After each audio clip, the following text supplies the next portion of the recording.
तो देखो भाई, इसमें आपको ध्यान देना है कि इन तीनों में लिमिटिंग फ्रिक्शन का वैल्यू, अगर मटेरियल तो वही है तो म्यू एस का वैल्यू तो हमारा 0.5 है, 0.5 है, 0.5 है, इसमें कोई चेंज नहीं है। ईंट वही है भाई, ईंट वही है, फ्लोर भी वही है। ऐसे रखेंगे तो हमारा लिमिटिंग फ्रिक्शन का वैल्यू मान लो 20 आया, म्यू एस इंटू एन किया वो 20 आया, एन ये वाला। इसमें करेंगे तो लिमिटिंग फ्रिक्शन का वैल्यू, तो यहाँ पे लिमिटिंग फ्रिक्शन का वैल्यू 20 से कम आएगा या ज़्यादा आएगा? बोलो भाई पीयूष, यस महेश्वरी, बोलो भाई, ज़्यादा आना चाहिए कि कम आना चाहिए फ्रिक्शन, लिमिटिंग फ्रिक्शन का वैल्यू? ग्रेटर देन 20 लिखूं या लेस देन 20? बोलो भाई, आवाज़ तो आ रही है ना पहलवानों? हिमांशी बोलो। ज़्यादा होना चाहिए, ज़्यादा नहीं होना चाहिए, वही रहेगा इंडिपेंडेंट ऑफ, अभी वही तो लिखा है मैंने। तो खैर उसके बेसिस पे आप अभी यहाँ पे कॉमन सेंस लगा रहे हैं, अरे इसमें तो ज़्यादा कॉन्टैक्ट एरिया है, कॉन्टैक्ट एरिया ज़्यादा है तो क्या हुआ, नॉर्मल तो वही है, नॉर्मल वही है। ये 10 kg का था तो 10 kg का है, 2 kg का था तो 2 kg का है, 2 kg का mg 20 न्यूटन, तो ये भी 20 न्यूटन। मतलब जो यहाँ नॉर्मल वही यहाँ नॉर्मल है, तो यहाँ पे चेंज नहीं होगा, ये भी वही रहेगा। यहाँ पे भी नॉर्मल वही है तो यहाँ पे भी चेंज नहीं होगा, यहाँ पे भी एफ मैक्स हमारा वही रहेगा, 20 ही रहेगा। और अगर यहाँ पे मोशन शुरू हो जाए और काइनेटिक फ्रिक्शन का वैल्यू हमारा 18 न्यूटन हो जाता है, तो यहाँ भी मोशन शुरू हो तो काइनेटिक फ्रिक्शन 18 न्यूटन ही होगा, और यहाँ भी हमारा काइनेटिक फ्रिक्शन 18 न्यूटन ही होगा, कोई चेंज नहीं होगा, तीनों के लिए सेम है। तो अपेरेंट एरिया ऑफ कॉन्टैक्ट कम है कि ज़्यादा है या और ज़्यादा है, उससे कोई फ़र्क नहीं पड़ता, उतना ही रहेगा। इट मीन्स इसको फ्लोर पे स्लाइड कराना हो, ये मान लो अपना ब्रिक है, इसको स्लाइड कराने में अगर हमें 20 न्यूटन लग रहा है तो ऐसे भी करके स्लाइड कराएंगे तब भी 20 न्यूटन ही लगेगा, ऐसे करके करेंगे तब भी 20 न्यूटन ही लगेगा, ऐसे करके करेंगे तब भी 20 न्यूटन ही लगेगा।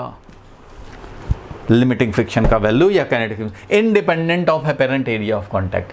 आपको अपेरेंटली लगेगा कि इसमें ज़्यादा कॉन्टैक्ट एरिया है तो ज़्यादा हो जाएगा, नहीं ऐसा नहीं होता है।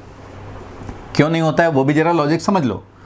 यहाँ पे मान लो कि इफेक्टिवली यहाँ पे 10 कॉन्टैक्ट हैं, चलो भाई 10 कॉन्टैक्ट हैं, तो अगर ये 2 kg का है तो ये 20 न्यूटन इन्हीं 10 कॉन्टैक्ट से पास हो रहे हैं, तो 20 न्यूटन टोटल जो पास हो रहे हैं वो 10 कॉन्टैक्ट से, मीन्स 20 डिवाइडेड बाई 10 बोलें तो ये हमारा 2 न्यूटन पर कॉन्टैक्ट फोर्स पास कर रहा है। तो 2 न्यूटन पर कॉन्टैक्ट, एक कॉन्टैक्ट पे 2 न्यूटन का फोर्स लग रहा है, एक कॉन्टैक्ट पे 2 न्यूटन का फोर्स लग रहा है, तो जितना इसका बॉन्ड स्ट्रेंथ होगा, अगर ये 2 न्यूटन के बदले में 4 न्यूटन कर देंगे तो बॉन्ड स्ट्रेंथ डबल हो जाएगा, और 2 न्यूटन के बदले में 1 न्यूटन ही रखें नॉर्मल फोर्स तो बॉन्ड स्ट्रेंथ भी हाफ हो जाएगा, तो कम ही फोर्स लगा करके ब्रेक कर सकते हैं।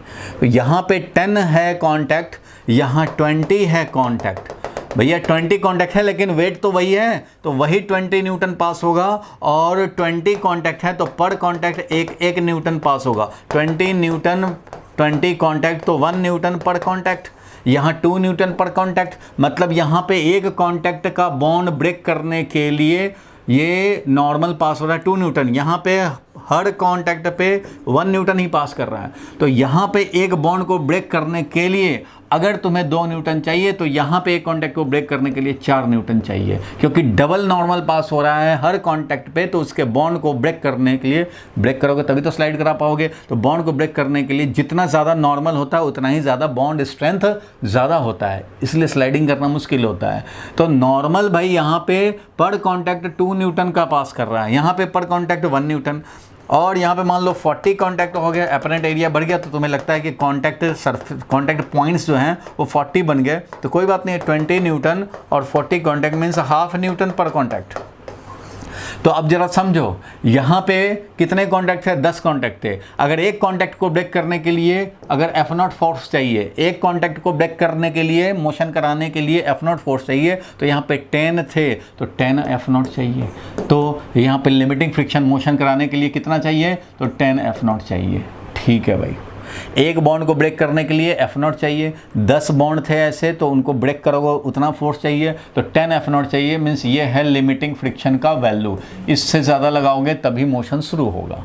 चलो समझ गए। अब इसमें बात करें तो यहाँ पे 20 कांटेक्ट थे, तो यहाँ पे पर कांटेक्ट 2 न्यूटन थे, यहाँ पर कांटेक्ट 1 न्यूटन ही पास कर रहा है। मीन्स उससे बॉन्ड स्ट्रेंथ यहाँ पे हाफ है, इसलिए यहाँ का एक बॉन्ड ब्रेक करने के लिए F0 लगा, तो यहाँ का एक बॉन्ड ब्रेक करने के लिए F0/2 ही चाहिए। F0/2 से ही ब्रेक हो जाएगा, क्योंकि यहाँ पे 2 न्यूटन पर कांटेक्ट पास कर रहा था, तो हर कांटेक्ट को ब्रेक करने के लिए F0 फोर्स लग रहा था। तो यहाँ 1 न्यूटन पर कांटेक्ट है, तो यहाँ पे एक कांटेक्ट को ब्रेक करने के लिए तुम्हें इससे हाफ ही चाहिए। तो इधर F0 चाहिए था, तो इधर 1 ही न्यूटन पास हो रहा है, उससे हाफ पास हो रहा है फोर्स, तो हाफ ही चाहिए। मीन्स F0/2 पास करो, F0/2 फोर्स लगाओ, एक कांटेक्ट ब्रेक हो जाएगा। लेकिन ऐसे से कितने कांटेक्ट थे? 20 कांटेक्ट थे, तो इतना मल्टीप्लाइड बाई 20, इतना इफेक्टिवली फोर्स चाहिए, तो वैल्यू कितना हो जाएगा बताओ? 10 F0 हो जाएगा। ये वही वाला हो जाएगा, बिल्कुल हो जाएगा। अब इस वाले पे आए, यहाँ पे देख रहे हो कि पर कांटेक्ट जो हमारा है हाफ न्यूटन है, मीन्स इससे भी हाफ हो गया, तो यहाँ F0/2 था, तो यहाँ F0/4 लगेगा पर कांटेक्ट। लेकिन कितने कांटेक्ट है भाई? तो 40 कांटेक्ट है, यहाँ पे 40 कांटेक्ट है, तो इतना लगेगा कांटेक्ट ब्रेक करके मोशन कराने में। तो कितना लगेगा? वही 10 F0 लगेगा। So if apparent area increases, if apparent area gets doubled, then bond strength will be halved. Bond strength each bond का हाफ हो जाएगा। तो नंबर ऑफ कॉन्टैक्ट डबल हुआ, अपेरेंट एरिया डबल होना मतलब नंबर ऑफ कॉन्टैक्ट पॉइंट्स भी double हो गए, तो बॉन्ड स्ट्रेंथ भी हाफ हो गए। इसलिए ओवरऑल इन सारे बॉन्ड को ब्रेक करने के लिए उतना ही फोर्स चाहिए जितना यहाँ चाहिए, जितना यहाँ चाहिए और जितना यहाँ चाहिए। और ईंट को अगर ऐसे रख दिया जाए कि एक ही कॉन्टैक्ट पॉइंट है, तो यहीं से 20 न्यूटन पास करेगा।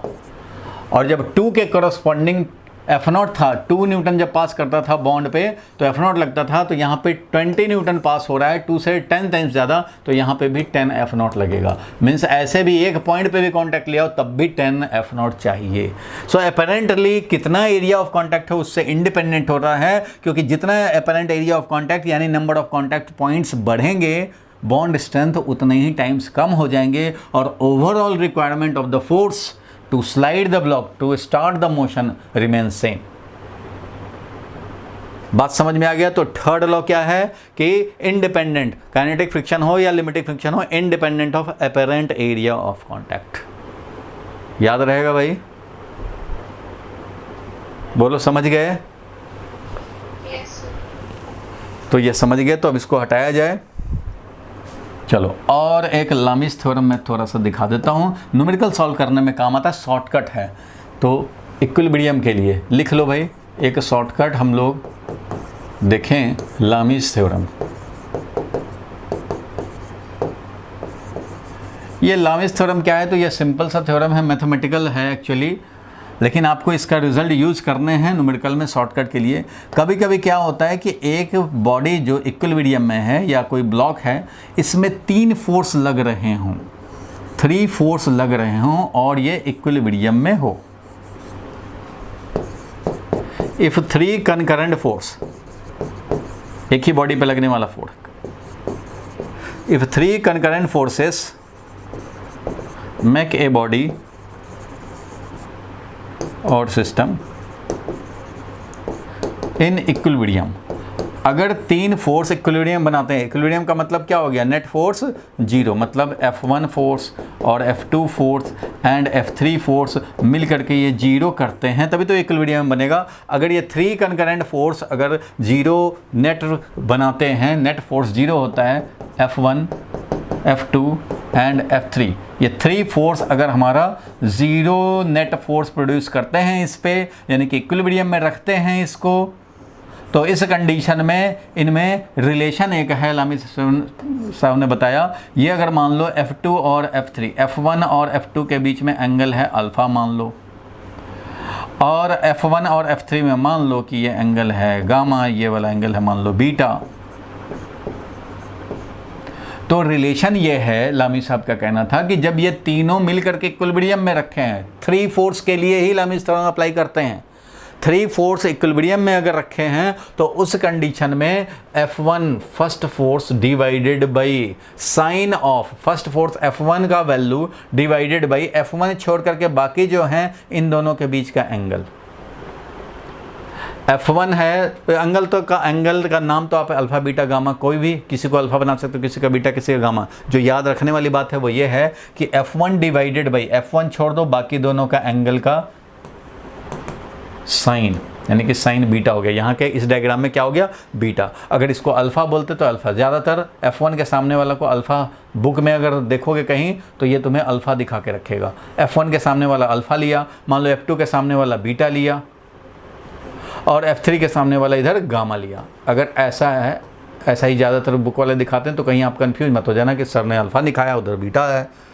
तो F1 डिवाइडेड बाई क्या हो जाएगा, तो भाई F1 को छोड़ दो बाकी दोनों का एंगल देखो, तो बाकी दोनों में एंगल जो है वो है हमारा अल्फा। तो यहाँ पे लिखूंगा मैं F1 divided by sine alpha is equal to F2 divided by, जो F2 है तो वो डिवाइडेड बाई, अब F2 वाला छोड़ो बाकी दोनों F1 और F3 इन दोनों के बीच का angle sine beta is equal to F3, तो F3 डिवाइडेड बाई F3 छोड़ करके बाकी जो दोनों हैं उनके बीच का एंगल, तो F3 divided by sine gamma ये होता है। और ये मैथमेटिक्स में जब आप पढ़ेंगे ट्रिगोनोमेट्री में साइन रूल जब पढ़ते हैं तो उसमें ये सब बात डिस्क्राइब होता है। एक साइन रूल होता है, एक कोसाइन रूल होता है ट्रायंगल के लिए,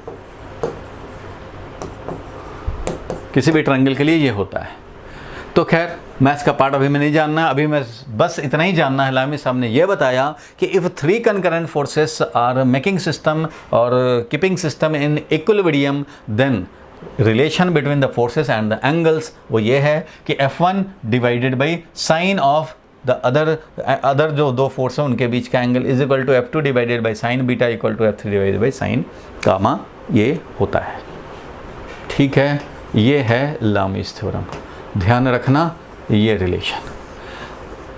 अब इस पे क्वेश्चन आएगा तो मैं दिखा दूंगा, आज आएगा एक क्वेश्चन दिखा दूंगा। और ऐसा एक क्वेश्चन हम लोगों ने किया भी था, चलो कोई बात नहीं, अभी आएगा तो अभी क्लियर हो जाएगा। आपको बस इतना ध्यान रखना है 3 फोर्सेस होने चाहिए और 3 फोर्सेस से नेट फोर्स 0 यानी इक्विलिब्रियम में होना चाहिए। तो कोई भी एक force low divided by other 2 forces के बीच का एंगल, कोई भी एक फोर्स लिया divided by sine of other 2 forces के बीच का एंगल।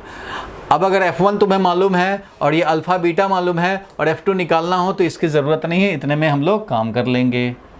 F1 पता है और अल्फ़ा और बीटा पता है तो काम कर लेंगे। मान लो F2 नोन है, F3 नोन है, गामा नोन है, बीटा नहीं पता, तो इसकी ज़रूरत नहीं है, इतने ही में काम कर लेंगे, बीटा निकाल लेंगे। तो बस इन 4 में 2-3 इन्फॉर्मेशन दिए रहते हैं और एक इन्फॉर्मेशन पूछता है तो निकाल लेंगे। चलो अभी आएगा क्वेश्चन तो देख लेंगे, अभी फ़िलहाल इस पे ये जो क्वेश्चन था उसको पहले सॉल्व किया जाए भाई। तो what is approximately the centripetal acceleration, centripetal acceleration कितना है due to gravity on earth of a aircraft flying at a speed of 400 meter per second through a circular arc of radius 0.6 kilometre. तो भाई ये देखो कि एक circular arc, what is approximately the centripetal acceleration, तो centripetal acceleration तो भाई v²/r होता है। तो सेंट्रिपिटल एक्सेलरेशन का वैल्यू पूछा था in units of acceleration due to gravity, in units of acceleration due to gravity मतलब in terms of acceleration due to gravity value. मतलब मान लो अगर ये सेंट्रिपिटल एक्सेलरेशन का वैल्यू अगर 40 आता है, 40 मीटर पर सेकंड आता है, तो हमें मीटर पर सेकंड में नहीं बोलना है, हमें बोलना है in units of g acceleration due to gravity. इसका मतलब ये 4 × 10 मीटर पर सेकंड लिखेंगे और ये वाला हो जाएगा जी यानी कि 4g, ऐसा बोलेंगे 4g।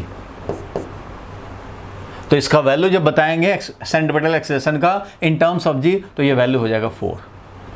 क्वेश्चन ये कहना चाह रहा है कि अप्रॉक्सीमेटली सेंट्रिपिटल एक्सेलरेशन जो बताने हैं in units of acceleration due to gravity, मतलब एक्सेलरेशन ड्यू टू ग्रेविटी को ही एक यूनिट समझना है, इसी को एक यूनिट समझना है। तो अगर 40 आएगा तो आप 4g समझेंगे और 4 बताएंगे कि ये हमारा AC जो हो गया वो 4 यूनिट हो गया। 4 यूनिट कौन सा, तो भाई g है यूनिट। g मीन्स यहाँ 10 मीटर पर सेकंड स्क्वायर, ये है यूनिट। ये 1 यूनिट है, ठीक है, ये 1 यूनिट है, तो ऐसा ऐसा 4 लगेंगे क्योंकि 40 आया है। तो इस यूनिट के टर्म में बात करने हैं, यूनिट थोड़ा सा चेंज कर दिया इस क्वेश्चन ने, कोई बात नहीं है। तो of an aircraft flying at a speed of 400 metre per second through a circular arc of radius. तो भाई अर्थ पे एक कोई एयरक्राफ्ट है जो कि 400 मीटर पर सेकेंड से चल रहा है, स्पीड ये है, और इसका जो आर है, रेडियस ऑफ, मान लो एयरक्राफ्ट ऐसे चल रहा, ये जो आर्क है वो कितना रेडियस पे है भाई, तो रेडियस का वैल्यू है 0.6 किलोमीटर। जैसे इंडिया गेट पे होता है ना भाई, 26 जनवरी को आया फाइटर प्लेन और दिखा रहा है आर्क में जा रहा है, तो वो कितने किलोमीटर का आर्क है, तो 0.6 किलोमीटर का आर्क है, और ये इस तरह से समझो एरोप्लेन जा रहा है। तो इसका सेंटीपिटल एक्सेलरेशन कितना होगा भैया, तो रेडियस पता है, स्पीड भी दिया है, तो सेंटीपिटल एक्सेलरेशन निकाल दो। तो सेंटीपिटल एक्सेलरेशन हो जाएगा 400 का स्क्वायर मीटर पर सेकेंड है ही, और ये भी 0.6 किलोमीटर है, तो 0.6 इसको भी SI में कन्वर्ट कर लें तो ये हो जाएगा × 10⁻³ मीटर। तो इससे हमें मिल जाएगा वैल्यू, जो भी मिलेगा वैल्यू वो आप कैलकुलेट कर लोगे। तो 400 है तो यहाँ 16 × 10⁻⁴ हो गया, डिवाइडेड बाई ये हो गया 6 × 10⁻² हो गया। तो यहां से वैल्यू कितना हो जाएगा, 6 से अगर करें तो इस तरह से कुछ आएगा, × 10⁻², ये मिला, मीन्स 26.7 × 10 ऐसा बोल सकते हैं मीटर पर सेकेंड स्क्वायर। और तुम्हें पता है कि 26.7 और 10 मीटर पर सेकेंड स्क्वायर को बोलेंगे जी, तो ये हो गया। तो आंसर क्या लिखेंगे, 26.7, तो आंसर ये हो जाएगा। जी के टर्म में हमें बताना था तो इतना जी, क्योंकि 10 मीटर पर सेकेंड स्क्वायर को बोला 1 जी, तो यही तो यूनिट रखने थे हमें। ये 1 यूनिट है, 1 यूनिट है, ये 1 यूनिट है, तो इसलिए 26.7 बोल देंगे इसका आंसर। बोलो क्लियर है, इसलिए ये डाउट बना। क्लियर है भाई, पीयूष बोलो भाई, हिमांशी क्लियर है यहाँ तक? Yes sir. चलो बहुत बढ़िया, यहाँ तक क्लियर है। तो अब आगे बढ़ते हैं, नेक्स्ट क्वेश्चन पे चलें भाई।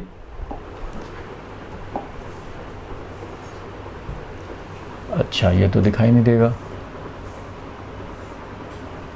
अच्छा इसमें 3 क्वेश्चन हैं वो देखने हैं। वेलोसिटी वेक्टर, क्योंकि ये सेंटीपिटल, ये हमारा सर्कुलर मोशन में फंडामेंटल क्वेश्चन है, तो इसलिए मैंने इसको जानबूझ करके लिया है कि इस पर डिस्कशन करूं, इसलिए मैंने इसको बिना डाउट के भी लिया हूं। चलो देखो, velocity vector and acceleration vector in uniform circular motion are related as. Uniform circular motion में कैसे रिलेटेड होंगे, कौन कौन भाई, वेलोसिटी एंड एक्सेलरेशन। तो वेलोसिटी वेक्टर ये, एक्सेलरेशन वेक्टर जब यूनिफॉर्म सर्कुलर मोशन हो तो एक्सेलरेशन वेक्टर ओनली सेंटीपिटल, क्योंकि नेट एक्सेलरेशन ओनली सेंटीपिटल होगा, ठीक है। Related as, both are in the same direction, क्या दोनों सेम डायरेक्शन में, नहीं भाई। परपेंडिकुलर टू ईच अदर, बिल्कुल ये परपेंडिकुलर टू ईच अदर होंगे, क्योंकि यूनिफॉर्म सर्कुलर मोशन में सिर्फ एक ही एक्सेलरेशन होता है और वो होता है सेंट्रीपिटल, सेंटर की तरफ, और ये टेंजेंशियल, इसलिए सिर्फ परपेंडिकुलर टू ईच अदर यही रहेंगे। चलो भाई इसमें देखें 77 में, तो a body executing uniform circular motion has its position vector and acceleration vector along the same direction. फिर ये कैसा है भाई, यूनिफॉर्म सर्कुलर मोशन, तो यूनिफॉर्म सर्कुलर मोशन में, ठीक है, its position vector, position vector का मतलब ये इस पोजीशन पे है, ऑरिजिन यहाँ पे है, सेंटर से के रेफरेंस में ये सब बात करते हैं, तो ये हो गया पोजीशन वेक्टर। जब यहाँ आ जाएगा तो ये हो जाएगा पोजीशन वेक्टर, इस तरह से जब यहाँ आ जाएगा तो ये बन जाएगा पोजीशन वेक्टर। तो ये कह रहा है position vector and acceleration vector, तो भैया एक्सेलरेशन वेक्टर तो ऐसे है, यहाँ पे आओ तो ऐसे है सेंटीपिटल, यहाँ पे आओ तो ऐसे है सेंटीपिटल, तो पोजीशन वेक्टर इधर है और सेंटीपिटल एक्सेलरेशन इधर है अपोजिट में, तो इसका मतलब दोनों क्या होने हैं, इन अपोजिट डायरेक्शन होने हैं। तो ये हो जाएगा यूनिफॉर्म सर्कुलर मोशन में तो एक ही एक्सेलरेशन होता है सेंटीपिटल, और पोजीशन वेक्टर की बात करें तो पोजीशन वेक्टर हमारा ऐसे होता है। And for a particle performing a uniform circular motion choose the incorrect statement. Incorrect statement इसमें सेलेक्ट करना है। तो यूनिफॉर्म सर्कुलर मोशन की ही बात हो रही है, तो यूनिफॉर्म सर्कुलर मोशन में कौन सा इनकरेक्ट, तो करेक्ट वाले को छोड़ देना है, इनकरेक्ट को पकड़ना है।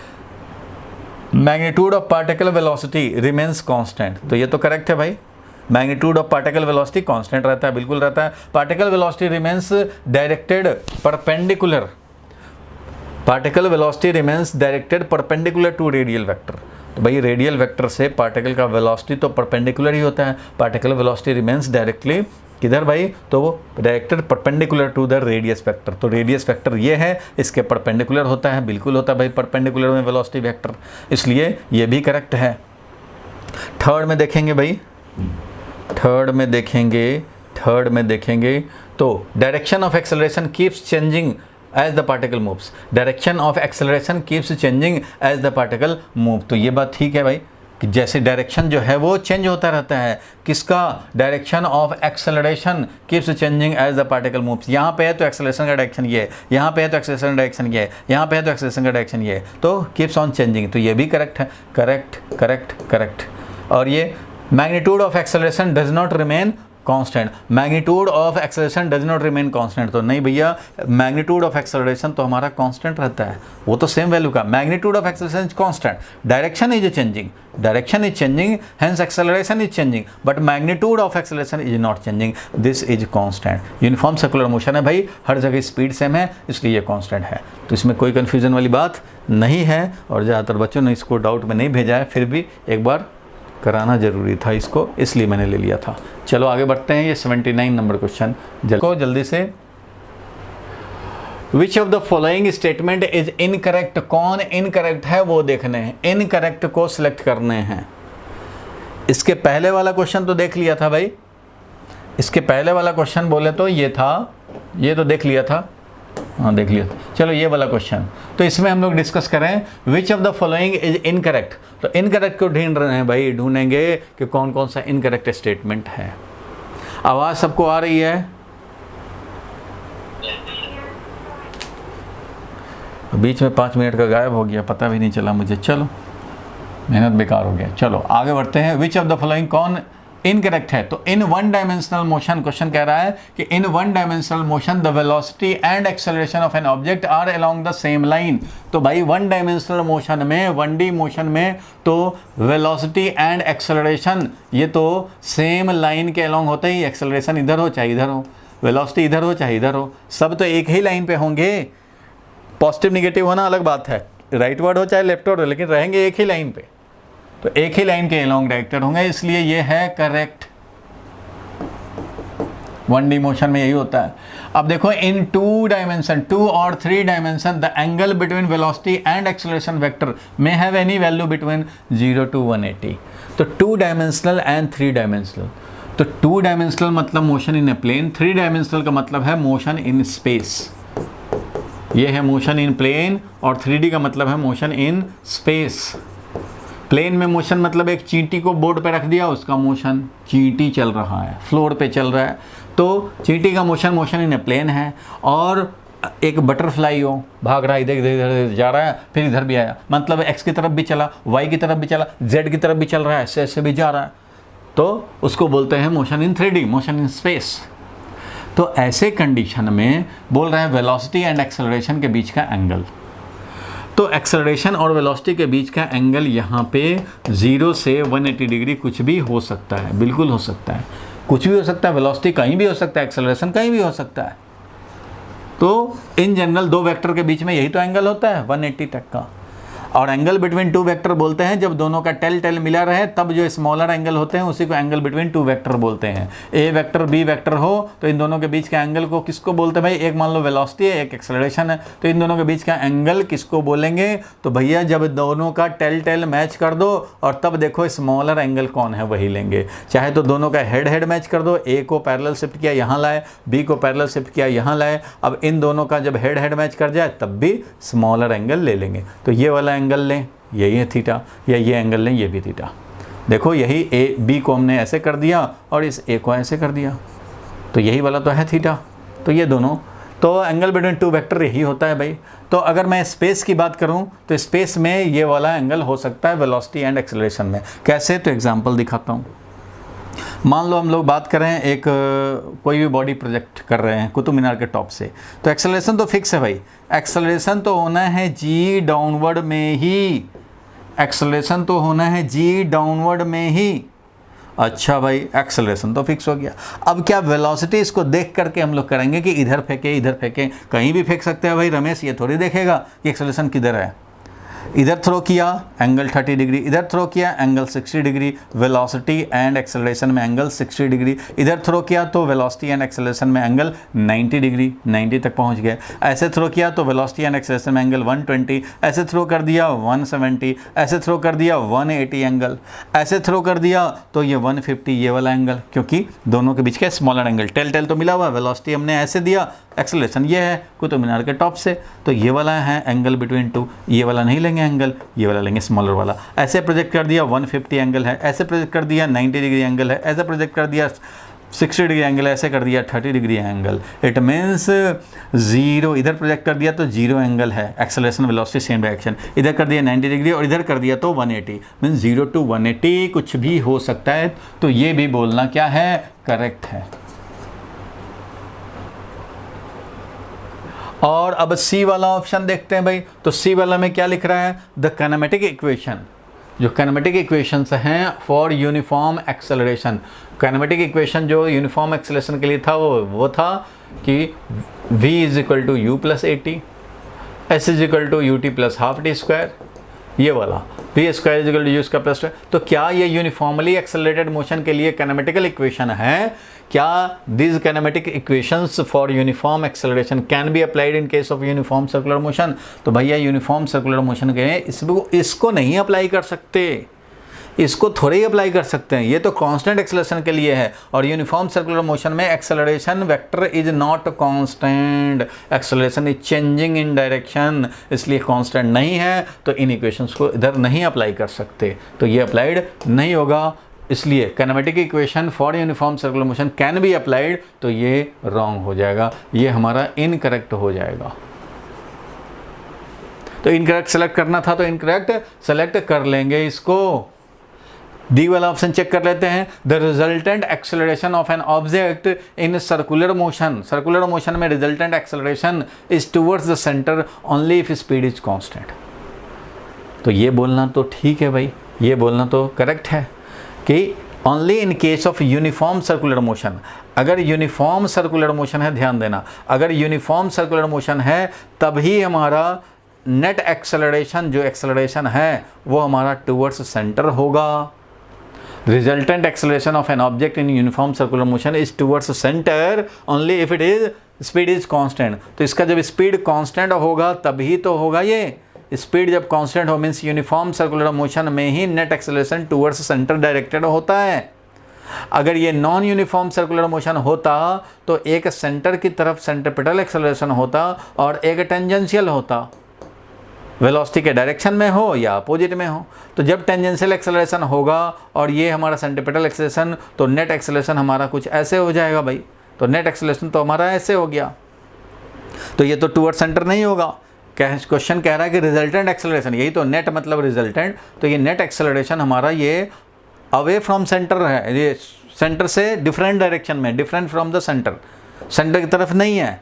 अगर मान लो टेंजेंशियल एक्सेलरेशन इधर हो जाए तो भी हमारा एक्सेलरेशन नेट हमारा इधर हो जाएगा, तो ये वाला सेंटर की तरफ नहीं होगा। क्वेश्चन कह रहा है resultant acceleration is towards the centre only if speed is constant. बिल्कुल स्पीड वेरिएबल होगा तो 80 आएगा, 80 आएगा तो हमारा सेंटर की तरफ नहीं होगा। यूनिफॉर्म सर्कुलर मोशन में ही net acceleration uniform circular motion में यही होता है, एक ही तो होता ही है सेंट्रिपेटल, और वो इधर है इसलिए डायरेक्टेड टुवर्ड्स सेंटर है।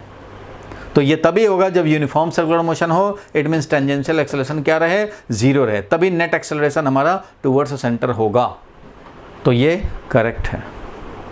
तो इनकरेक्ट वाला सेलेक्ट करना था, इनकरेक्ट वाला हम लोग ये सेलेक्ट करके दे देंगे। बोलो भाई, क्लियर है यहाँ तक? चलो क्लियर है, कोई कन्फ्यूजन है तो बता दो भाई। हिमांशी बोलो। चलो क्लियर है, तो आगे बढ़ते हैं हम लोग, नेक्स्ट क्वेश्चन पे चलते हैं। ये क्वेश्चन डाउट का क्वेश्चन है भाई। देखो क्वेश्चन कह रहा है figure shows the position time graph of particle of mass 4 kg। मास दिया हुआ है 4 kg, ठीक है। क्वेश्चन को पूरी तरह समझना है, एनालाइज करना है, क्या दिया है क्या निकालना है, तभी खोपड़ी सिग्नल देगा ये करना क्या है। न्यूमेरिकल सॉल्व होने में कॉन्सेप्ट का पता होना चाहिए और साथ में क्वेश्चन के कॉरस्पॉन्डिंग सिचुएशन पूरा का पूरा क्लियर हो जाना चाहिए कि किस सिचुएशन में क्या दिया है, क्या पूछ रहा है। माइंड अपने आप बताएगा कि ये फॉर्मूला अप्लाई होना चाहिए। थोड़ा प्रैक्टिस खाली ज़रूरत है। तो स्टार्टिंग में, इसलिए स्टार्टिंग में हर चैप्टर में 30 to 40 क्वेश्चंस जब तक बोर्ड पे नहीं होंगे तब तक आपको अप्रोच समझ में नहीं आएगा कि किस तरह से हम लोग अटैम्प्ट करें। तो 30-40 क्वेश्चन होने ही चाहिए बोर्ड पे, इसलिए मैं ये कोशिश करता हूँ कि इतना क्वेश्चन हो आपके, ताकि आपका माइंड डेवलप हो जाए, ताकि आप न्यू क्वेश्चन पे अटैम्प्ट कर पाएँ। तो बिना ये देखे हुए समझे हुए आप कर नहीं पाएंगे। क्वेश्चन में कॉन्फिडेंस तभी आएगा जब आप खुद लगेंगे, थोड़ा अप्रोच देखेंगे कि कैसे किया जा रहा है, वैसा आप करेंगे। तो स्टार्टिंग के 10-20 क्वेश्चन में प्रॉब्लम होगी, फिर धीरे धीरे होना शुरू हो जाएगा। तो figure shows the position time graph. Position time graph है भाई, एक्सटी ग्राफ है, मास 4 kg दिया हुआ है। Let the force on the particle for t less than 0, t 0 से 4 second and t greater than 4 second भी F1, F2 and F3 respectively. अच्छा, इस वाले इंटरवल में F1 है, इस वाले इंटरवल में F2 है, इस वाले इंटरवल में F3 है। देन अच्छा, इनमें रिलेशन बताना है F1, F2, F3 के बारे में। तो F1 तो हमारा t लेस देन 0 के लिए, t लेस देन 0 के लिए xt ग्राफ कह रहा है ये है, t लेस देन 0 के लिए तो ये है। xt ग्राफ में कोई इंडिकेट नहीं किया हुआ, इसका मतलब क्या है, 0 है, 0 है, ऐसे है, यही ऐसे रहेगा तभी तो नहीं दिखेगा, नहीं दिख रहा है। तो ये यहाँ पे बताओ x चेंज नहीं हो रहा। यहाँ का अगर मैं वेलोसिटी निकालना चाहूँ तो वेलोसिटी होता है भाई dx/dt। तो यहाँ पे x यही है, 0 का 0, 0 का 0, तो वेलोसिटी भी है 0। यहाँ पे चेंज नहीं हो रहा, स्लोप क्या है, 0 है, और एक्सेलरेशन होता है dv/dt। तो dv/dt भाई वेलोसिटी ही जब 0 है, रेस्ट में है बॉडी, तो एक्सेलरेशन भी है 0, और एक्सेलरेशन 0 है तो फोर्स भी है 0, क्योंकि फोर्स होता है mass into acceleration. So velocity, सबसे पहली बात इसमें कि वेलोसिटी है slope of x t graph, slope of x t graph, और यही हमारा गिवन है यहाँ पे। और एक्सेलरेशन क्या होगा, तो भाई इस स्लोप का स्लोप, मतलब एक बार और स्पीड स्लोप निकालो, और तब थर्ड स्टेप में निकलेगा तुम्हारा फोर्स। मास दिया हुआ है तो इससे फोर्स मिलेगा, ठीक है भाई। तो पहले केस में तो भाई फोर्स F1 तो 0 आ गया, F1 0 आ गया, ठीक है भाई। F2 की बात करें तो 0 से 4 सेकंड में F2 है, तो 0 से 4 सेकंड में देख रहे हो कि यहाँ पे 0 से 4 सेकंड में यहाँ पे स्लोप है, इसलिए 0 to 4 सेकंड में अगर बात करें तो हमारा यहाँ वेलोसिटी है equal to dx/dt is equal to slope. तो वो स्लोप कितना है भाई, तो स्लोप है, ये है 3 और ये है 4, तो ये है स्लोप 3/4। तो 3/4 मीटर पर सेकंड का स्पीड है, वेलोसिटी है। लेकिन क्या एक्सेलरेशन है, तो 3/4 वेलोसिटी तो हमारा कांस्टेंट है, तो एक्सेलरेशन हो गया 0, क्योंकि वेलोसिटी स्लोप कांस्टेंट है, 3/4 ही है हमेशा यहाँ से यहाँ तक। तो इसलिए वेलोसिटी अगर कांस्टेंट है तो एक्सेलरेशन 0 है, और एक्सेलरेशन 0 है तो फोर्स भी 0 है, इसलिए F2 भी 0 है। और F3 निकालने के लिए पहले यहाँ वेलोसिटी निकालो भाई। तो V3 क्या है, तो देख रहे हो यहाँ पे इसका स्लोप, तो इसका स्लोप तो 0 है, स्लोप 0 है, इट मीन्स वेलोसिटी 0 है, और वेलोसिटी 0 है और 0 ही है, तो एक्सेलरेशन तो dv/dt होता है, और यहाँ पे वेलोसिटी कांस्टेंट है, 0 के 0 ही पे है, तो एक्सेलरेशन है 0, इसलिए फोर्स F3 जो मास इनटू एक्सेलरेशन होता है, तो ये भी हो गया 0। तो तीनों के तीनों तो 0 ही है, तो तीनों के तीनों 0 हैं, तो ये हो जाएगा F1 equal to F2 equal to F3 equal to 0। तो यही बन जाएगा। समझ में आ गया। तीनों इंटरवल में, एक में वेलोसिटी 0 था, एक्सेलरेशन भी 0 है। वेलोसिटी 0 है इसलिए एक्सेलरेशन 0 नहीं है, वेलोसिटी 0 है और 0 ही रह रहा है, चेंज नहीं हो रहा है, इसलिए एक्सेलरेशन 0 है। यहाँ पे भी देखो वेलोसिटी है, बट वेलोसिटी है लेकिन वो चेंज नहीं हो रहा, वेलोसिटी हमेशा सेम ही है, कांस्टेंट है वेलोसिटी 3/4। तो भैया जब वेलोसिटी 0 वेलोसिटी हमारा सेम रह रहा है 3/4 3/4, तो इसका स्लोप 0, स्लोप 0 मतलब एक्सेलरेशन 0। तो वेलोसिटी जब भी कांस्टेंट रहेगा तो एक्सेलरेशन 0 होने हैं। तो यहाँ पे वेलोसिटी 0 का 0 है, यहाँ पे 3/4 का 3/4 ही रह रहा है पूरे इंटरवल में, तो एक्सेलरेशन 0 है। यहाँ पे वेलोसिटी 0 का 0 ही है, क्योंकि यहाँ पे तो भाई एक्स ही नहीं चेंज कर रहा, वहाँ जा करके तो ये रुका हुआ है, 3 पे जा करके रुका हुआ है। ये देख रहे हो 4 सेकंड पे भी वही है, 5 सेकंड पे भी 3 पे ही है लटका हुआ, 6 सेकंड पे भी 3 पे ही है, 7 पे भी 3 पे ही है। इट मीन्स वेलोसिटी 0 हो चुका है, और 0 का 0 ही है, इसलिए एक्सेलरेशन 0 हो गया, फोर्स भी 0 हो गया, तीनों हो गए 0। क्लियर है भाई? आगे बढ़ें, चलो आगे देखा जाए, नेक्स्ट पे चलें। हाँ, अब देखो यही है, वो अगर बुक आपने लिया है तो उसमें ये दिया हुआ है इक्विलिब्रियम ऑफ पार्टिकल, जो मैंने अभी दिखाया इक्विलिब्रियम ऑफ पार्टिकल। तो इफ़ टू फोर्सेस, अगर दो फोर्स इक्विलिब्रियम में रखे हैं किसी सिस्टम को, तो इसका मतलब दोनों फोर्स से नेट 0 हुआ। इफ़ टू फोर्सेस, अगर F1 और F2 ये अगर लग करके दो ही फोर्स लग रहे हैं और इक्विलिब्रियम में हो, तो इसका मतलब F1 is equal to minus F2, इसका मतलब दोनों इक्वल एंड अपोजिट हैं। So two forces F1 and F2 act on a particle in equilibrium requires that F1 should be equal to minus of F2. Equilibrium under 3 concurrent, अगर 3 concurrent force है और तब vector sum उनका 0 होना चाहिए, F1 plus F2 plus F3 0 होना चाहिए, तब इक्विलिब्रियम में होंगे। 2 हैं तो दोनों इक्वल एंड अपोजिट होना चाहिए, 3 है तो तीनों का वेक्टर सम 0 होना चाहिए।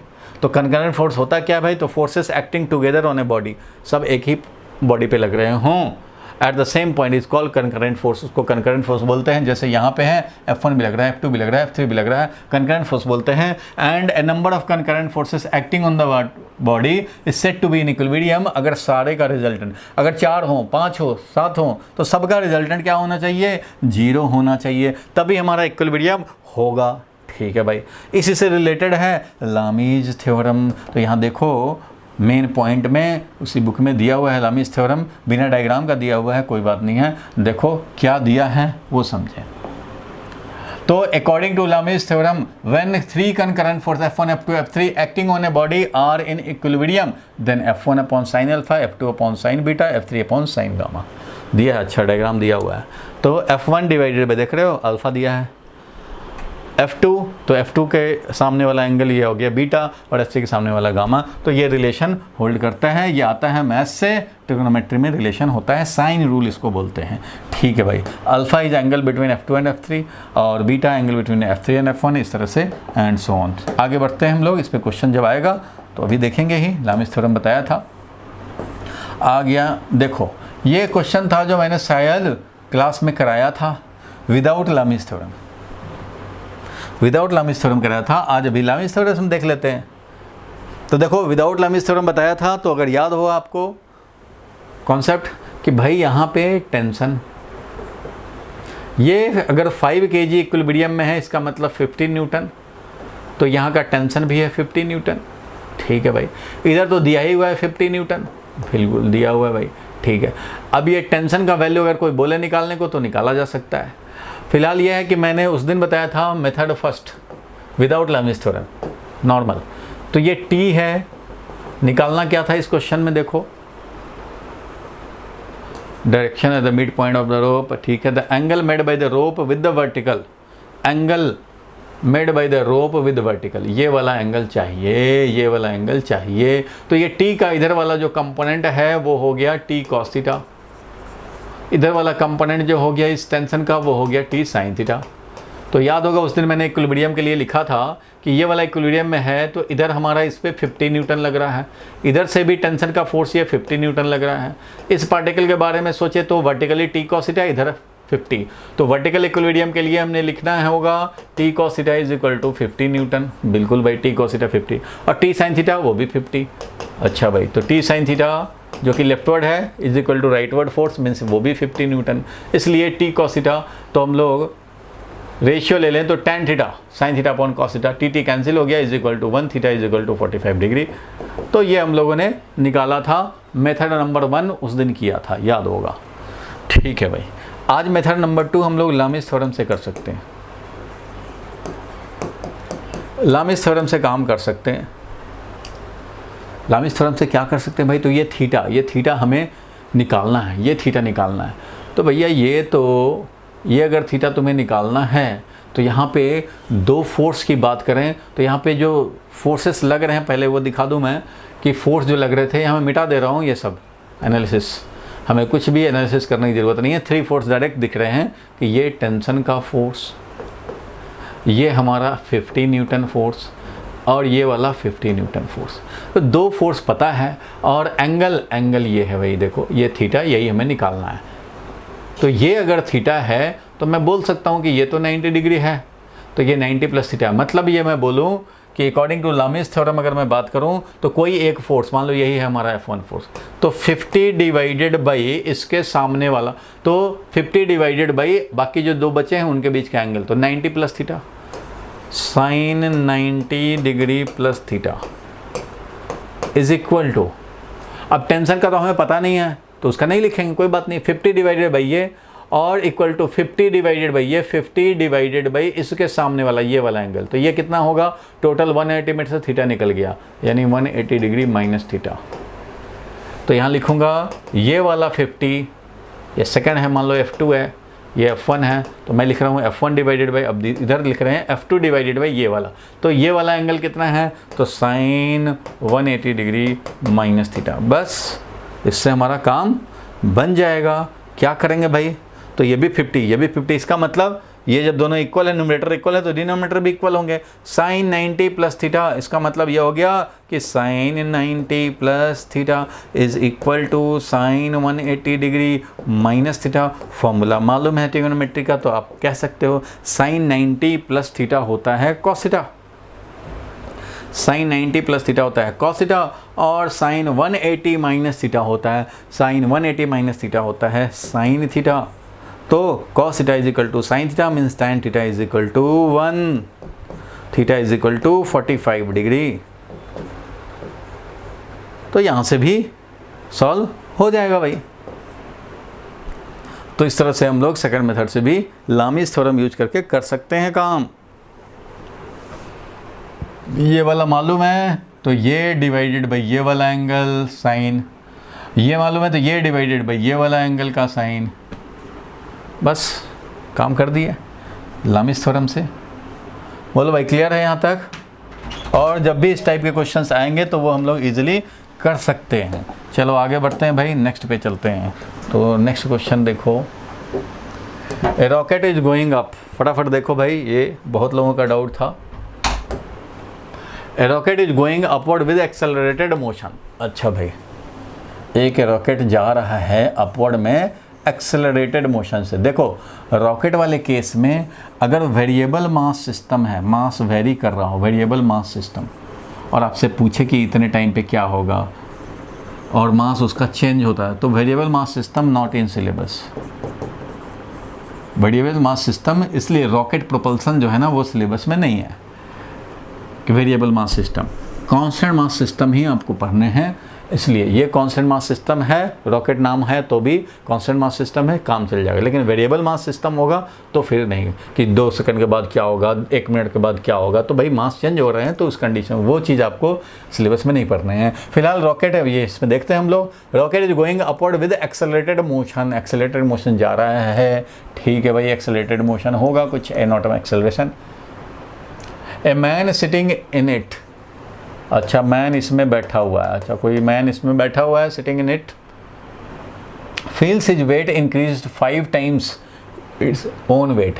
अपने वेट से 5 टाइम्स इंक्रीज हो गया, इंक्रीज्ड 5 टाइम्स, मतलब अब जो अपेरेंट वेट है वो 5 टाइम्स हो चुका है इंक्रीज होके। ठीक है, अपेरेंट वेट जो होता है, याद होगा अपेरेंट वेट तो वो होता है जो हम लोग बिल्कुल ग्राउंड पे वेइंग मशीन हो उस पर चढ़ जाएं, mg आए, वही अपेरेंट वेट होता है। हम लोगों ने पढ़ा था, याद होगा, वेइंग मशीन, और इस पर अगर हम लोग रखेंगे तो ये mg है, इधर नॉर्मल है, नॉर्मल का वैल्यू होना चाहिए mg, तो ये एक्चुअल में अपेरेंट वेट होता है, तब हमारा आता है mkg, रीडिंग आता है हमारा mkg। तो अपेरेंट वेट ये है, अभी 5 टाइम्स हो गया। ये क्वेश्चन कह रहा है कि रॉकेट में वेइंग मशीन पे मान लो बैठा हुआ होगा तो उसको अपेरेंट वेट लग रहा है कि 5 टाइम्स हमारा हो गया। ठीक है, if the mass of the rocket including that of the man is, तो मास पूरे का इंक्लूडिंग मैन ये है 1 × 10⁻⁴ kg। चलो भाई 10⁻⁴ kg ये है हमारा। How much force is being applied by the rocket engine, rocket engine कितना फोर्स अप्लाई कर रहा है भाई, रॉकेट इंजन से ये जो फोर्स मिल रहा है वो कितना मिल रहा है। मान लो F' मिल रहा है तो ये F' का वैल्यू निकालना है।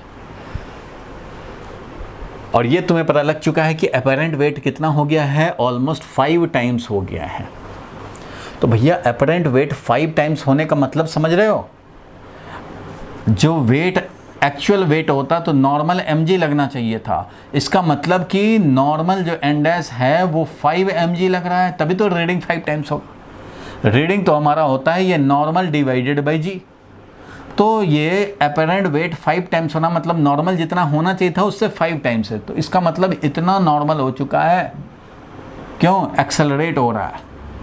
मैन का एक्सेलरेशन यानी कि लिफ्ट का एक्सेलरेशन, या बोले इस ब्लॉक का एक्सेलरेशन, लिफ्ट या रॉकेट, लिफ्ट की तरह ही है ये रॉकेट, एक्सेलरेट हो रहा है, 5 टाइम्स बढ़ा हुआ है। इसका मतलब अब नॉर्मल जो है ना वो 5 टाइम्स लग रहा है। ऐसे जो नॉर्मल लगता है mg तो ये 5 टाइम्स लग रहा है, तभी रीडिंग आएगा। अब देखो इतना नॉर्मल हो गया तो न्यू रीडिंग कितना होना चाहिए, reading dash is equal to normal dash divided by G K G. तो नॉर्मल डैश कितना हो गया 5 mg डिवाइडेड बाई जी करेंगे तो 5 m रीडिंग आएगा। मतलब जो मास का जो m रीडिंग आना चाहिए था, ये रीडिंग हमारा ये आना चाहिए था m kg, उसके बदले में आ रहा है 5 m kg, तो 5 टाइम्स हो गया। तो क्वेश्चन में कह रहा है कि जो पैसेंजर है वो the man sitting in it feels weight increased 5 times its own weight, अपना वेट से 5 टाइम्स इंक्रीज हो गया है। इट मीन्स ये है हमारा 5 टाइम्स, मीन्स नॉर्मल भी 5 टाइम्स हो चुका है। ठीक है भाई, तो ये समझ गए बात कि नॉर्मल का वैल्यू 5 mg हो गया। तो अब आप निकालो कि तुम्हारा रॉकेट का एक्सेलरेशन कितना था, तभी तो फोर्स मिलेगा। फोर्स हमें निकलेगा लेकिन जब एक्सेलरेशन पता लगेगा तभी निकलेगा। तो हमारा नॉर्मल जो वेट है वो 5 mg हो चुका है, तो एक्सेलरेशन मैं निकालना चाहता हूँ। तो एक्सेलरेशन कितना है लिफ्ट का, तो भैया नॉर्मल इस पर लग चुका है 5 mg, लेकिन ये वेट जो इसका था वो सिर्फ mg था। तो ये अगर एक्सेलरेशन a है, a0 है, तो मैं एक्सेलरेशन निकाल सकता हूँ। कैसे भाई, तो नेट फोर्स अपवर्ड डायरेक्शन में is equal to mass into acceleration भी अपवर्ड डायरेक्शन में। नेट फोर्स अपवर्ड डायरेक्शन में हो गया 5 mg minus mg is equal to mass into acceleration a0। तो इससे a0 का वैल्यू मिल जाएगा कितना भाई, तो mm कैंसिल हो जाएगा, 5g minus g that is 4g। तो एक्सेलरेशन हो गया 4g हो गया है अपवर्ड एक्सेलरेशन। अपवर्ड एक्सेलरेशन हो चुका है 4g। ठीक है भाई, 4g एक्सेलरेशन है, तो अब बताना है F' का वैल्यू कितना था। ठीक है भाई, F' है, तो अब रॉकेट पे आ जाएं और ज़रा ये निकालें पूरे रॉकेट पे लगने वाला फोर्स। तो ओवरऑल पूरे रॉकेट पे लगने वाला फोर्स अगर ये F' है, अगर ये F' है ओवरऑल फोर्स, और ये अपना तो भाई रॉकेट का जो मास होगा वो रॉकेट प्लस पैसेंजर का मास mg, तो अब हम लोग F' का वैल्यू निकाल सकते हैं। एक्सेलरेशन कितना हो रहा है भाई, तो a0 का वैल्यू मिल चुका है हमें 4g का। तो मैं लिखूंगा net force in the upward direction, सारे लोग ध्यान से देखें, net force in the upward direction mass into acceleration भी अपवर्ड डायरेक्शन में। तो भाई देखो कि नेट फोर्स अपवर्ड डायरेक्शन में कितना हो जाएगा, तो ये हो जाएगा F' minus capital mg is equal to mass capital M into acceleration 4g, ऐसे हो जाएगा। इसलिए F' का वैल्यू क्या मिलेगा भाई, तो F' का वैल्यू मिल जाएगा 4 mg plus mg that is 5 mg, 5 rocket का मास इंटू g। तो ये वैल्यू हो जाएगा 5 इंटू रॉकेट का मास कितना था भाई, तो रॉकेट का मास था, दिया हुआ था क्वेश्चन में 1 इंटू 10⁴। तो ये हो गया m, और g का वैल्यू मतलब 10, ये हो गया वैल्यू कितना 5 इंटू 10⁵, इतना न्यूटन, 5 इंटू 10⁵ न्यूटन। तो ये हो जाएगा इसका आंसर। ये आपको देखना पड़ेगा कि कितना एक्सेलरेशन है। रॉकेट एक यहाँ पे लिफ्ट की तरह है जिसमें एक बंदा बैठा हुआ है, चाहे वो वेइंग मशीन पे बैठा है चाहे ऐसे ही बैठा हुआ है, वो कह रहा है कि हमारा 5 टाइम्स वेट हो गया है। तो मानो भाई कि 5 टाइम्स वेट हो गया। 5 टाइम्स वेट होने का मतलब क्या हुआ कि तुम पे नॉर्मल अब mg जो लगता, जब अपना वेट होता तो mg लगता, नॉर्मल mg होता तो रीडिंग m आता, लेकिन तुम कह रहे हो 5 टाइम्स ज़्यादा वेट हो रहा है, इसका मतलब कि 5 mg हो गया है नॉर्मल, और 5 mg नॉर्मल होने का मतलब है कि तुम्हारा एक्सेलरेशन कितना होगा, तो तुम्हारा एक्सेलरेशन होगा 4g। एक्सेलरेशन 4g होगा तभी तुम्हारा 5 टाइम्स वेट लगेगा। तो यहाँ पे देख रहे हो कि इस कंडीशन में एक्सेलरेशन का वैल्यू 4g आ गया। सो ओवरऑल रॉकेट पे इतना फोर्स इंजन लगा रहा है कि ये ओवरऑल सिस्टम का एक्सेलरेशन 4g करा रहा है। तो एक्सेलरेशन 4g करा रहा है तो कितना एफ लग रहा है, तो मैं लिखूंगा कि एफ अगर ये लगा रहा है और माइनस ये वेट फोर्स, ये वेट हमारा कैपिटल mg, तो F minus capital mg is equal to यही हमारा नेट फोर्स है, जिसमें कि एफ है ये रॉकेट पे इंजन पे लगाया हो, इंजन ने जो लगाया है वो फोर्स, ये यही तुम्हें निकालना है। तो F minus mg is equal to mass into acceleration कितना 4g, एक्सेलरेशन है 4g, तो ओवरऑल हो गया एफ इज 5 mg। तो इस तरह से वैल्यू मिल गया। बोलो भाई क्लियर है यहाँ तक, कोई परेशानी नहीं? बोलो भाई पहलवानों। जितेश क्लियर है? हिमांशी, पीयूष क्लियर है? तो आगे बढ़ते हैं भाई, चलो नेक्स्ट पे चलते हैं भाई। ये देखो ये क्वेश्चन है, ये भी डाउट था कुछ लोगों का, और एक दो बच्चे डाउट भेजे भी नहीं, वाह कितना चालाकी किया, जैसे कि वही ज़्यादा चालाक हैं और तो लोग दुनिया में बेवकूफ़ बैठे हैं। एक दो बच्चे हैं वो, उनको मैं फ़ोन करूँगा, फिर पेरेंट को फ़ोन बताना ज़रूरी है, ये होमवर्क नहीं करते। 10 1 रुपीज़ कॉइन, देखो ज़रा ध्यान से, 10 1 rupees coin are put on the top of each other. 10 1 rupees, 1 rupees coin, 1 rupees coin, 1 rupees coin, 1 rupees coin, ऐसे कर करके 10 कॉइन्स को रख दिए गए, 10 कॉइन्स को रख दिया भाई। कितना 1 2 3 4 5 6 7 8 9 10 कॉइन को रख दिया गया। ठीक है भाई, 10 को रख दिया गया। Each coin has mass m, सबके मास m है। Then the reaction of the कोई भी, अब ये हाफ जो है दूसरे तरफ था इसलिए फोटो नहीं उसका आ पाया, तो रिएक्शन ऑफ कोई भी, किसी का भी, मान लो यहाँ पे हम लोग निकालना चाहते हैं कि रिएक्शन फोर्स कितना है, यहाँ पे रिएक्शन फोर्स कितना है ये जानना चाहते हैं कि ये ऊपर वाला नीचे वाले को कितने प्रेस कर रहा है, नीचे वाला ऊपर, तो यहाँ का मान लो निकालना चाहते हो कि 6th वाला 7th वाले पे कितना लगा रहा है फोर्स, अगर ऐसा निकालना चाहते हो तो ऐसे कंडीशन में क्या करेंगे, मान लो हम लोग निकालना चाह रहे हैं force by 6th on 7th coin निकालना चाहते हैं,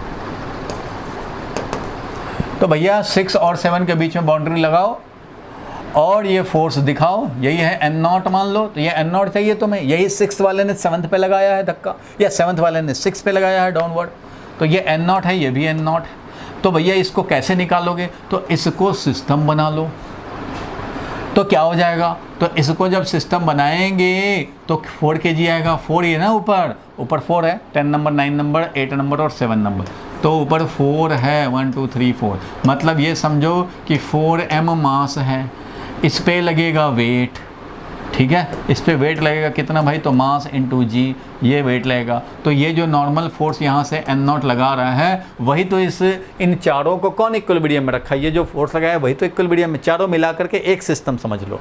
अब आपस में एक दूसरे पे फोर्स लगाएं वो सब इंटरनल, आपस में जो एक दूसरे को लगाएंगे वो सब इंटरनल।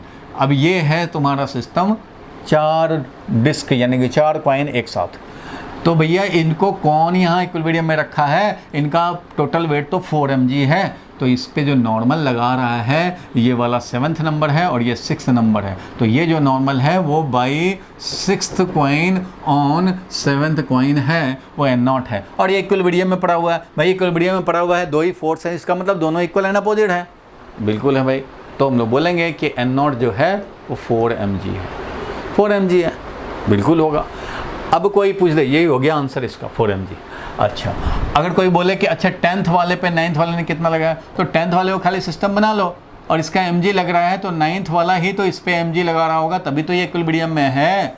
तो यहाँ पे कितना है, तो यहाँ पे रिएक्शन फोर्स, यहाँ पे जो फोर्स है वो mg है, यहाँ पे कितना है भाई, तो इसके ऊपर 2 है तो 2g लगेगा, 2 mg लगेगा तो 2 mg ये भी लगेगा, यहाँ पे 2 mg है, यहाँ पे 3 mg है, यहाँ पे ये 4 mg है, यहाँ पे 5 mg है, यहाँ पे 6 mg क्योंकि इसके ऊपर 6 है, यहाँ पे 7 mg है क्योंकि इसके ऊपर 7 है। 7m का जो 7 mg लग रहा है वो कौन दे रहा है, वो यहाँ से लग रहा है 7 mg, एन डैश का वैल्यू 7 mg है, 7 mg। और यहाँ 8 mg है फोर्स एक दूसरे पे लगाना, यहाँ पे 9 mg है एक दूसरे फोर्स लगाना, और यहाँ पे 10 mg। अगर बोले कि कोई बॉटम वाला फ्लोर कितना लगा रहा है भैया, तो ये पूरे 10 कॉइन को तो यही बैलेंस किया है, इसलिए 10 mg जो लग रहा है वो 10 mg यहाँ लग रहा है, तो यहाँ पे 10 mg हो जाएगा। तो जहाँ का पूछे भाई उसके ऊपर का सिस्टम बना लो, और उतने ऊपर वाले को किसने बैलेंस किया भाई, तो टोटल वेट को इसने बैलेंस किया। तो ये नॉर्मल कितना, तो ये 4 था ऊपर, तो 4 mg। 5 है ऊपर तो 5 mg, क्योंकि ऊपर वाले को यही तो फोर्स लगा करके बैलेंस किया। अगर यहाँ पे हम लोग देखें, यहाँ पे देखें तो 9 है ऊपर ये कॉइन, तो 9 mg लग रहा है उसके, ये लगा रहा है 9 mg फोर्स। बोलो ठीक है भाई, यहाँ तक क्लियर है? Yes sir. चलो आगे बैठेंगे, देखेंगे हम लोग भाई। इस सारा काम तो आपको खुद करना चाहिए था। चलो आगे देखते हैं हम लोग। इस वाले क्वेश्चन को जल्दी से ट्राई किया जाए।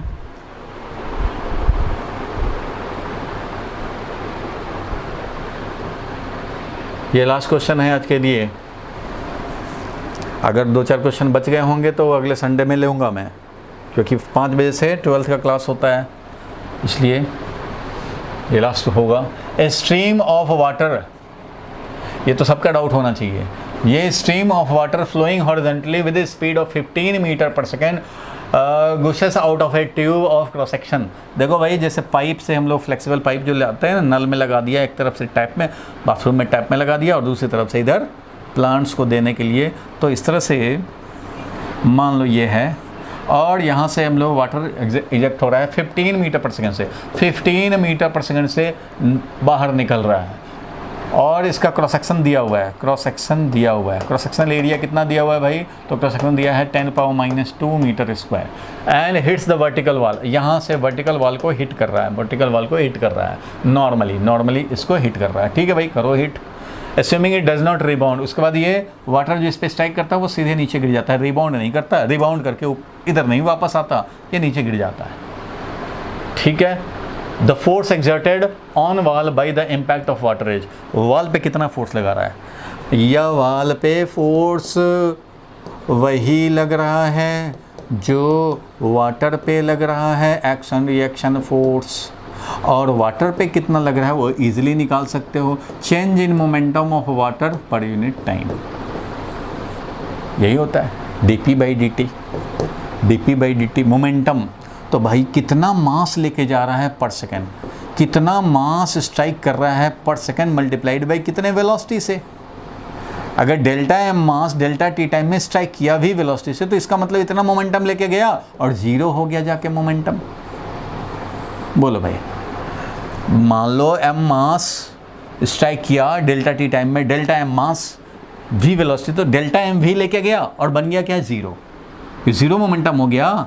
अब तो इस डायरेक्शन में वापस नहीं आया, सब तो नीचे गिर गया, तो एक्स एक्सिस में वेलोसिटी 0 हो गया, जो वेलोसिटी लेके चला था वेलोसिटी 0 हो गया। अब ये वाई डायरेक्शन में जा रहा है अपना, उससे मतलब नहीं है, स्ट्राइक किया मोमेंटम 0 हो गया, मोमेंटम 0 हो गया इस डायरेक्शन का।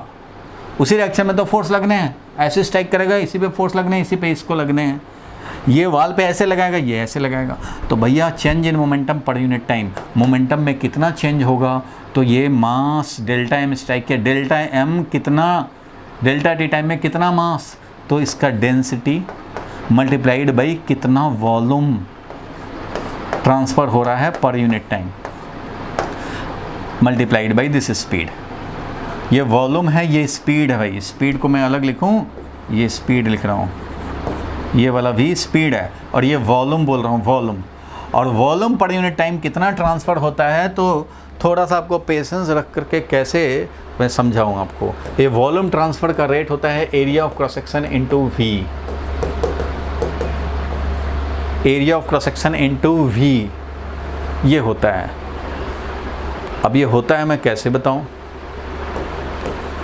ए into v, area of cross section into v, speed, जिस स्पीड से ये स्ट्राइक करता है इतना वॉल्यूम पर यूनिट टाइम स्ट्राइक होता है। ये एक्चुअली ना फ्लूइड चैप्टर है, चैप्टर 10, उसमें ये आता है। A into v is area of cross section into v नहीं तो नेक्स्ट क्लास में जब टाइम रहेगा तो मैं बता सकता हूँ कि जितना एरिया ऑफ क्रॉस सेक्शन होता है और जितना स्पीड होता है उतना ही वॉल्यूम 1 सेकंड में ट्रांसफ़र होता है। तो ये आंसर आ जाएगा रो ए स्पीड स्क्वायर, क्योंकि पर यूनिट टाइम कितना वॉल्यूम ट्रांसफ़र होगा भाई, तो वो होता है area of cross section into v. ये आप अभी के लिए याद रख सकते हो क्योंकि इसको समझाने में 4-5 मिनट लगेगा। वॉल्यूम ट्रांसफर्ड पर सेकेंड, फ्लूइड्स में पढ़ना है। वॉल्यूम ट्रांसफर पर सेकेंड होता है area of cross section into speed, area of cross section into speed. ये वॉल्यूम दिखा रहा हूँ मैं, वॉल्यूम, और ये है एरिया इंटू स्पीड।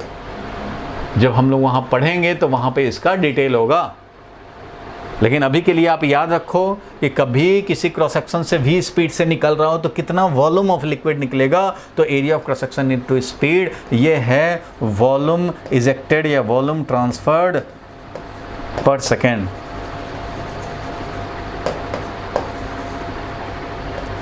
याद रहेगा, चैप्टर 10 में आएगा इसका डिटेल फ्लूइड्स में। अभी के लिए यही याद रखना, कभी भी लिक्विड का फ्लो हो रहा हो v स्पीड से तो 1 सेकंड में कितना वॉल्यूम निकलेगा, तो area of cross section into speed, ये याद रखना।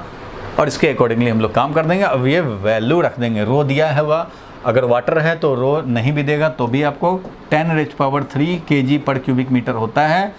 एरिया ऑफ क्रॉस सेक्शन दिया है, स्पीड दिया है, रख देंगे, वैल्यू मिल जाएगा। बोलो भाई, क्लियर है? अब टाइम हो गया है, ये आपको अभी के लिए याद रखना है। या तो तुम अगली क्लास में बोलोगे तो मैं ये करा दूंगा, नहीं तो ये चैप्टर 10 में ऑटोमेटिकली आएगा। अभी के लिए आप याद रख के काम चलाएंगे। वॉल्यूम ट्रांसफर पर यूनिट टाइम होता है area of cross section multiplied by v speed, यहाँ का स्पीड, ये ध्यान रखना। ठीक है, आज के क्लास को एंड करना पड़ेगा।